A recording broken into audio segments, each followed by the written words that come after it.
Hey, folks, this podcast is brought to you by Parlay Play Fantasy Sports. Use my referral code RotoBrady. Get that sweet, sweet deposit bonus.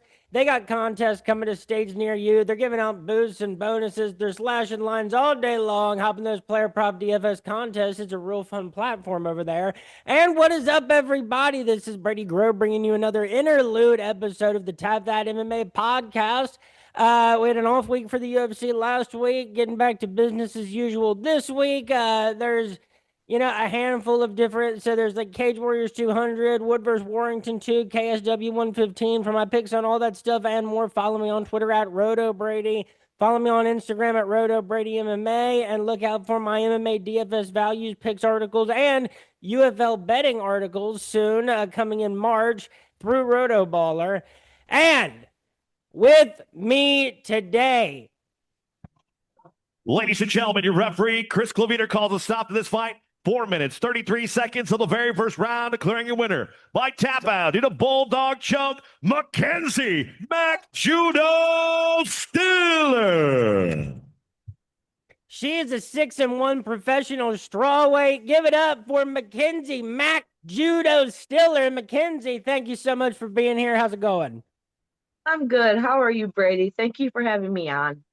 Oh, doing good. And, so watching some of your, fights that are on that were in LFA and in Bellator, especially over the last like 24 hours, the most poignant thing about your fighting style is the effective use of judo, I think. And that's something that, you see a lot of fighters and you see that a lot on a lot of their resumes, they have judo experience and whatever it is, but not everybody can you visually see it in their fighting style come through. What is it about like your abilities in judo that just kind of clicked? Um, well, it all started when I first joined judo. I was just it was naturally something that came to me. I progressed really fast. I paid attention a lot. When I started when I was 8 years old, I couldn't focus on anything, and that's why my mom put me in judo, hopefully to instill some discipline and focus in me. And it did work. It did work for the most part. But yeah, I think just it naturally coming to me and just developing over the past, I think, 18 years or whatever. I think it just uh molded into me and it just became like a part of me over time, I think.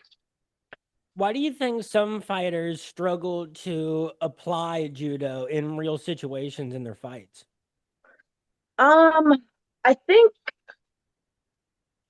that's a tricky question because it could be a lot of things, but I think it's just maybe they didn't start like that like super young and so it wasn't instilled in them that much that and I think it's just cage awareness. A lot is going on and the opportunities are there, but it's like a split second when you have to hit them. So it's like maybe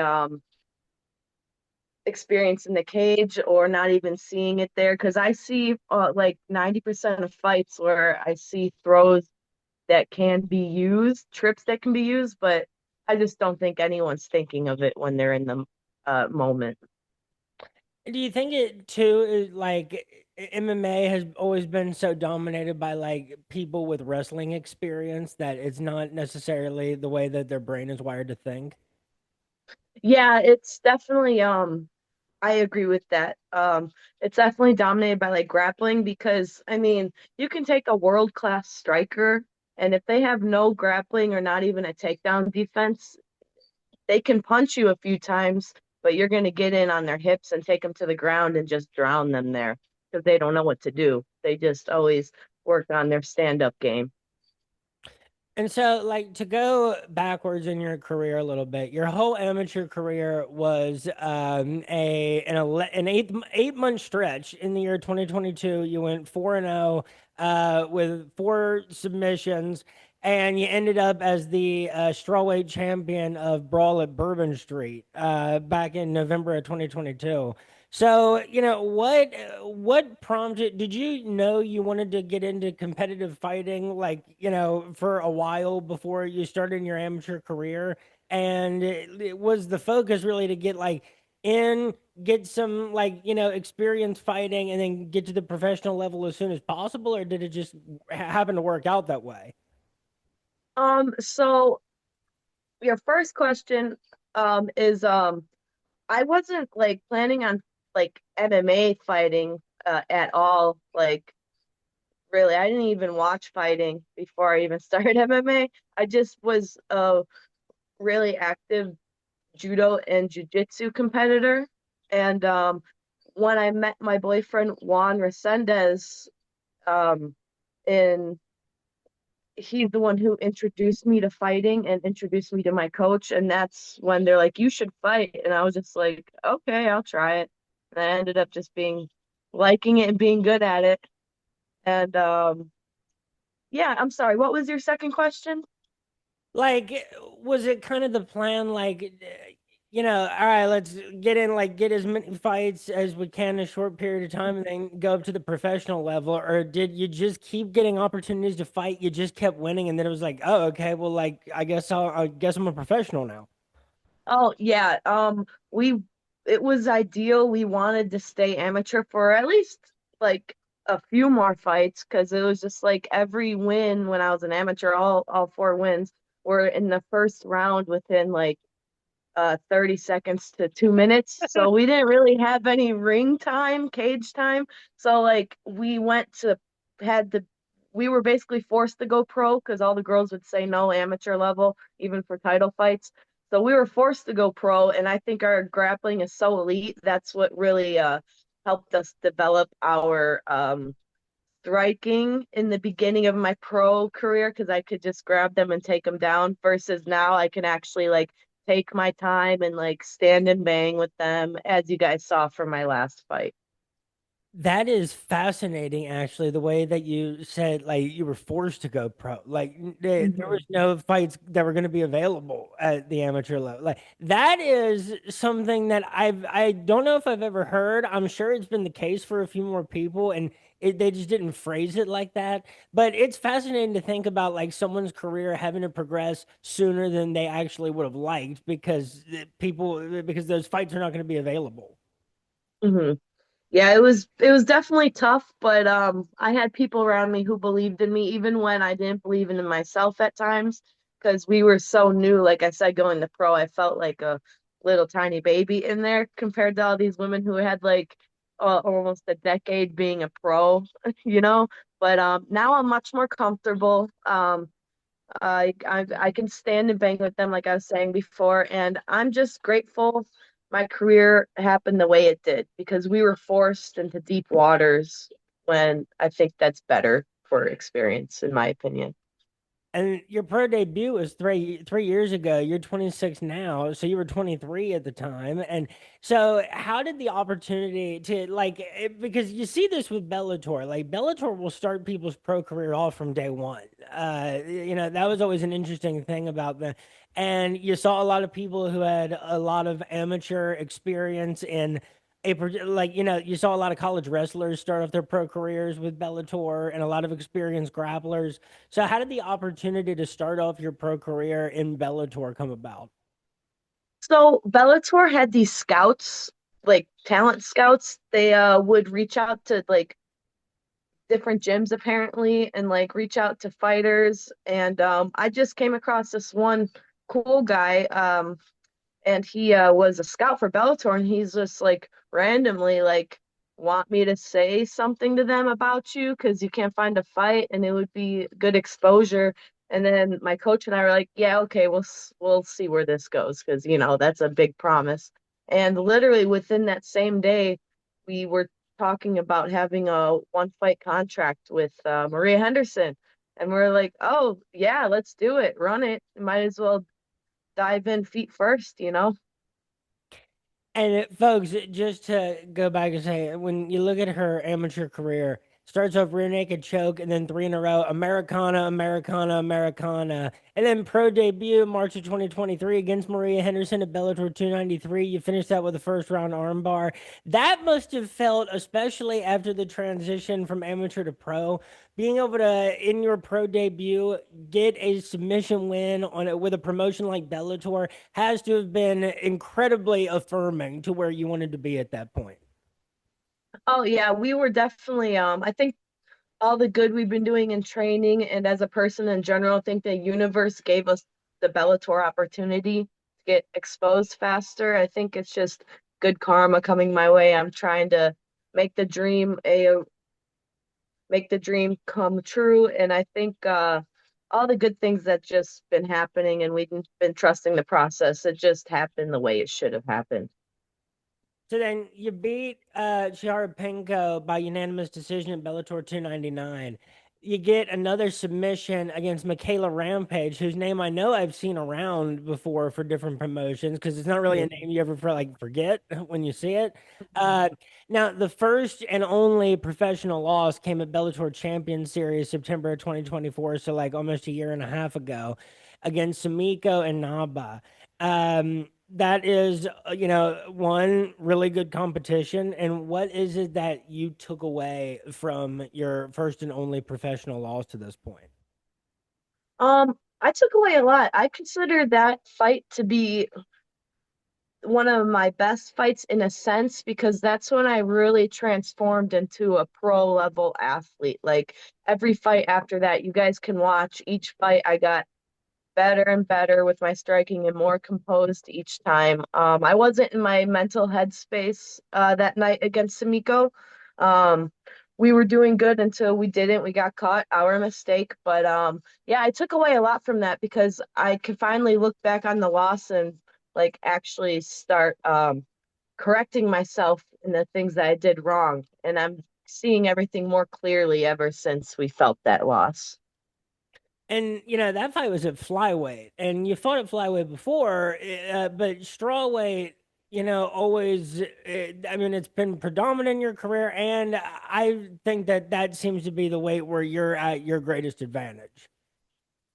Yeah, flyweight is okay, but it's just like we don't have a hydration test like one championship does, so it's easy for people to just uh cut like 20, 25, 30, maybe 35 pounds. So they're just like a lot bigger than me in that division, which is fine, but like at the beginning of my career, I would prefer to go with people my size. And then once I gain that experience and everything, then go against women who are bigger than me. It's just crazy because like you're 5'2", and at like straw weight, I don't see, you don't look like a giant straw weight when you're there. But there are some women at flyweight at like the higher levels of MMA that actually look on TV like bigger, like Manon Farrow. Like when you see her, it's like she is large, and so it Yeah. is such a difference between someone who like isn't necessarily huge for strawweight or anything at flyweight where you see people where it's like that person is big for 125 pounds. Yeah, I'm usually like when I was in the flyweight, obviously Michelle Rampage, she's was 6 foot, 6'1", so she was just really tall. So that was a lot bigger than me. But Sumiko Inaba, even us standing together, if you like pause the film, I'm like a lot smaller than her. Like her shoulders were bigger, everything, and that's not an excuse of why I lost. I'm just saying that's why I prefer to fight strawweight until I gain the right experience in my career. So after that Bellator Champion Series, right? One, like, did your time with Bellator just kind of naturally come to an end? Like, was that after that fight, was it like, all right, now we're kind of moving on to like another path outside of Bellator, or was it like something more related to like Bellator going through a business transition phase? That was a big part of it. Like, we were gonna keep staying signed with Bellator, but after the whole merging with PFL, they were getting rid of my weight class. That's why we fought at 125. Um, we fought Michelle Rampage, and then like 2 weeks later, we're like, "Hey, you want a short notice 125 with Sumiko Inaba?" And we're like, "I guess, yeah, let's do it." And It's just sorry, I lost track. What was the question again? I'm sorry. Like how the time with Bellator came to an end and how. Oh yeah, yeah. Okay. Yeah, it was just natural in the way where the PFL took over and got rid of our weight class, and also we asked to be released from the PFL Bellator because of them getting rid of the weight class. That's the only reason why we left, is because they got rid of it. So we asked for the releasal contract, and then we just went into LFA right away. That was a weird period for a lot of people. Like I know people that had deals with Bellator that were supposed to carry over to PFL, and they waited like way too long to get released, and so it's like, I understand why you want to hold on. It's like because if they end up honoring those contracts that they had said to people, then like maybe you get in this more limited window of PFL and you have an opportunity for some bigger fights and at the time some like bigger money if you ended up going deep in their postseason. But I know a lot of people just waited and waited and waited and never got Mhm. anything, and it ended up that ends up being at least a year of your career where you didn't fight, and that kills people to know. Well, that's why we fought Michelle Rampage at the, I think it was EFN, the EFN show. Yeah, yeah. That's why we fought her, because we're waiting like a whole year. Like we're used to fighting at least 3 times a year because we're always healthy after a fight usually. So we were ready to fight again after we recovered from the Smiko, obviously, but we were ready to fight. And then yeah, we just waited too long, and we just wanted to keep the momentum rolling, so we just asked to be released. It like at least you didn't. I mean, like I'm sure that gap, as you said, is longer than you wanted, but at least you identified the situation when you needed to. It happened, didn't drag on past that point where it's like, all right, now we want to be released, and then it takes another 8 months to hear back from somebody. At the very least, a year is even if you wanted to fight more often, that is not like it's not a gap I would ever look at in somebody's resume and be like, whoa, what happened like in that period of Hmm. time? Because plenty of times you do see like 2020 to 2024, like what was happening in that 4 year period. Yeah. Yeah, I agree. That's definitely, I think a year is like nothing to like that's out of the ordinary, but if it's like longer than 2 years, I kind of look at it like, oh, you're kind of rusty, like have some cage rust, you know? And so, you do get right back into action once you were able to hook up with LFA. You get an armbar from Side Control against Sydney Trio, June of 2025, the Bulldog choke at LFA 217 back in September, and then a scarf hold arm lock round one, LFA 226. That's 3 wins in LFA in a row, two to close out 2025, one already in 2026, just a little over a week ago at this point. And all like a very signature submission style of yours that you had from your early days as an amateur, and it's carrying you over to the highest level of the regional MMA scene. Yeah, that's definitely a very popular submission. I mean, it's popular because with my judo throws, I'm already landing in scarfold most of the time, and I have other submissions. I have other tools in my box. It's just I'm always gonna try that one first if I'm there. Like I'm ready to a transition into something else if that does not work. So people better not be thinking just because I've only submitted most of the girls with that's the only reason. They're in for a rude awakening if that's true. No, that'd be a crazy thing to think because the reason that you're hitting those, as you said, is like in successfully utilizing your judo. Those are the situations that you're just finding yourself in. So it's Mhm. it's the most available submission. It's like it's not that it'd be crazy for anybody to think that's the only tool in your arsenal, but it's just you have to get by that first, no matter Mhm. what, and then survive anything else that might come after if the first attempt isn't successful. Yes, I agree. Yeah, just like I said, I have like 3 or 4 other chain submissions from there that I have locked and ready, loaded to do. So we're all taken care of in that department. So now you're 2-1 in Bellator, 3-0 in LFA. And wait, 6-1. I didn't want to try to count that real quick. 6-1 professional now at 26 years old. You just fought what is 10 days ago. And so what is the plan for what your next fight is going to be? What do you see the rest of 2026 going like? I think we're gonna go on a bigger stage. I really feel it in my bones. My coach and I both also, my teammates, family, they all feel it. And we're just staying fight ready right now since we're not under contract anymore, like you said. And I'm just waiting for, hey, Uncle Dana, I've called you out so many times on all these interviews. People are tagging you in the comments. Call us up, hit us up, just give us a chance, give us an opportunity. We're gonna do to those girls in your division what we've been doing to everyone else. So just give me the chance to prove it, you know? But yeah, other than that, I'm just staying fight ready, just excited to get back in there and show everyone more of what I have. Now, in fighting with LFA in the later part of 2025 and then once in 2026, have you noticed any difference in the LFA shows since they went from UFC Fight Pass to Vice TV? Um, I did not notice any difference really, or any significant at least. I mean, their events are always well put together. Like out of the three we've been to, no complaints out of all, like any of them. So they put on a really good show, whether it be with UFC Fight Pass or Vice. I know some people don't really have cable and they had to get like a cable package, so that was uh um kind of hard for them. But after they got it, I mean, they could go back and stream the fight whenever they want. Versus UFC Fight Pass, you kind of have to order a subscription and then like you have to have they didn't show the whole fight either. So I think with fights, it's better for like replays and you can actually go back and watch everything, Okay. if And that makes sense.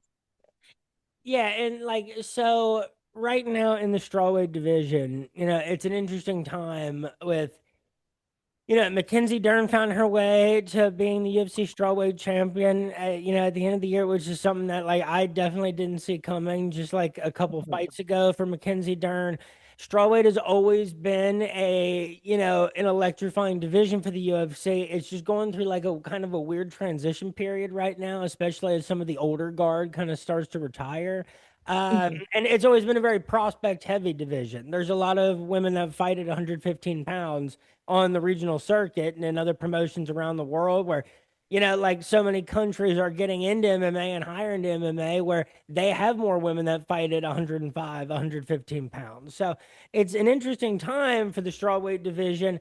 What do you make of the state of this weight class as you're quickly rising through the ranks of prospects and currently ranked top 100 in the world at strawweight according to tapology.com? I make it as they better start training now against what I do because I am very confident I'm going to make it into the top 15 almost immediately. And then literally soon after that, it's not going to be too long, top 10. Then I'm just going to go through those women and become champion, especially in strawweight. I mean, you look at all their grappling, like there's good grappling, but is there elite submission finishes, submission hunters like that stand out to anyone? Well, folks, this has been another interlude episode of the Top Hat MMA podcast here with Mackenzie Mack-Judo Stiller. Mackenzie, thank you so much for being here today. This has been awesome. And if there's anything else you want to say or anybody you want to shout out, the floor is yours. I'll shout out my coaches, teammates, boyfriend, family, friends, also my sponsors. It's hard to think of them on top of my head without exiting out and ruining the video. But thank you guys so much. You guys helped me through camp every single time. I wouldn't be here without anyone that I had just mentioned. And thank you, Brady, for having me on today. Um, I tried keeping my answers not all discombobulated for you. Did my best. And you host a really good show, and thank you again. Well, thank you. And no, you did fantastic. This was great. And I'm a big fan of yours and can't wait to see what happens next. So, folks, this has been a great interlude episode of the Tap That MMA podcast. Thank you very much for listening. Have yourselves a great week and peace.